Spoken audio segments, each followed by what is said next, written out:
Good afternoon. I want to begin by thanking President Zelensky for his passionate message this morning. I listened to it in the private residence, and he was convincing and significant speech. He speaks for a people who have shown remarkable courage and strength in the face of brutal aggression. Courage and strength that's inspired not only the Ukrainians, but the entire world. Putin is inflicting appalling devastation and horror on Ukraine, bombing apartment buildings, maternity wards, hospitals. I mean, it's god awful. I was speaking about this with our commander behind me here, General Milley. I mean, it just is amazing. Yesterday, we saw reports that Russian forces were holding hundreds of doctors and patients hostage in the largest hospital in Mariupol. These are atrocities. They're an outrage to the world. And the world is united in our support for Ukraine and our determination to make Putin pay a very heavy price. America is leading this effort, together with our allies and partners, providing enormous levels of security and humanitarian assistance that we're adding to today, and we're going to continue to do more in the days and weeks ahead. We're crippling Putin's economy with punishing sanctions that's going to only grow more painful over time, with the entire NATO and EU behind us and many other countries. What's at stake here are the principles that the United States and the United Nations and across the world stand for. It's about freedom. It's about the right of people to determine their own future. It's about making sure Ukraine will never be a victory for Putin, no matter what advances he makes on the battlefield. The American people are answering President Zelensky's call for more help, more weapons for Ukraine to defend itself, more tools to fight Russian aggression. And that's what we're doing. In fact, we started our assistance to Ukraine before this war began, as they started to do exercises along the Ukrainian border, the Russians, starting in March of last year. We took the threat of Putin invading very seriously, and we acted on it. We sent Ukraine more security assistance last year, $650 million in weapons, including anti-air and anti-armor equipment, before the invasion, more than we had ever provided before. So when the invasion began, they already had in their hands the kinds of weapons they needed to counter Russian advances. And once the war started, we immediately rushed $350 million in additional aid to further address their needs. Hundreds of anti-air systems, thousands of anti-tank weapons, transport helicopters, armed patrol boats, and other high-mobility vehicles, radar systems that help track incoming artillery and unmanned drones, secure communications equipment and tactical gear, satellite imagery and analysis capacity. And it's clearly helped Ukraine inflict dramatic losses on Russian forces. On Saturday, my administration authorized another $200 million to keep a steady flow of weapons and ammunition moving to Ukraine. Now I'm once again using my presidential authority to activate an additional security assistance to continue to help Ukraine fend off Russia's assault, an additional $800 million in assistance. That brings the total of new U.S. security assistance to Ukraine to $1 billion just this week. These are direct transfers of equipment from our Department of Defense to the Ukrainian military to help them as they fight against this invasion. And I thank the Congress for appropriating these funds. This new package on its own is going to provide unprecedented assistance to Ukraine. It includes 800 anti-aircraft systems to make sure the Ukrainian military can continue to stop the planes and helicopters that have been attacking their people and to defend their Ukrainian airspace.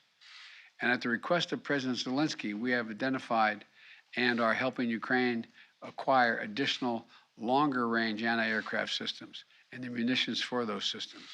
Our new assistance package also includes 9,000 anti-armor systems. These are portable, high accuracy shoulder-mounted missiles that the Ukrainian forces have been using with great effect to destroy invading tanks and armored vehicles.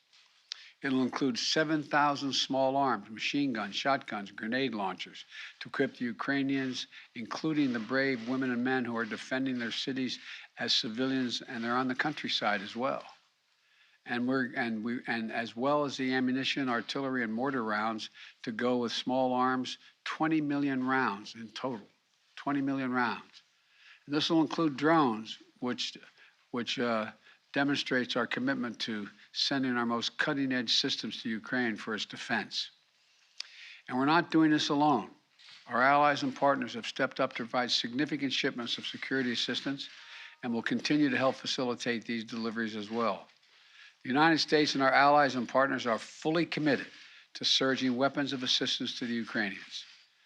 And more will be coming as we source additional stocks of equipment that we're ready to transfer.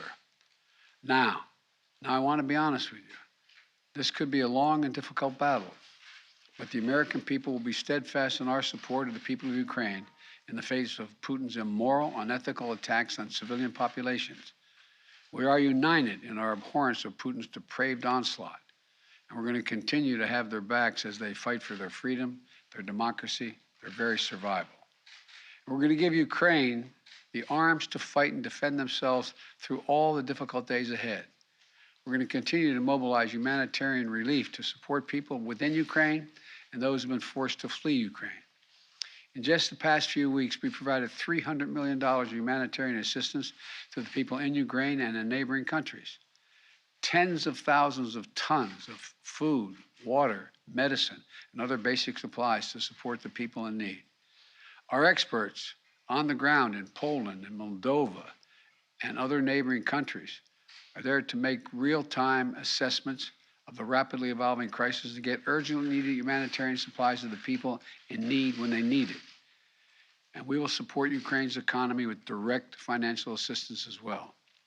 And together with our allies and partners, we will keep up the pressure on Putin's crumbling economy, isolating him on the global stage.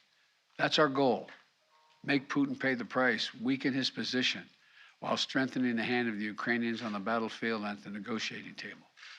Together with our allies and partners, we're going to stay the course, and we'll do everything we can to push for and end this tragic, unnecessary war. This is a struggle that pits the appetites of an autocrat against humankind's desire to be free. And let there be no doubt, no uncertainty, no question.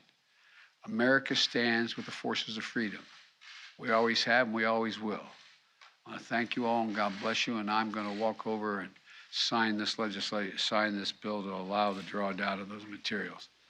And may God protect the young Ukrainians who are out there defending their country.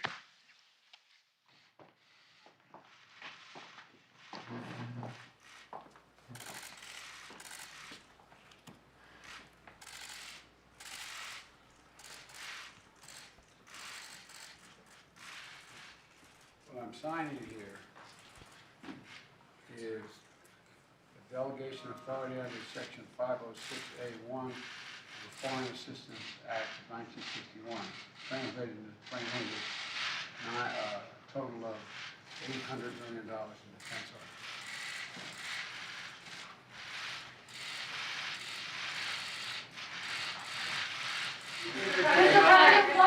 Mr. President, what will it take for you to send the Polish MiGs that President Zelensky is asking for?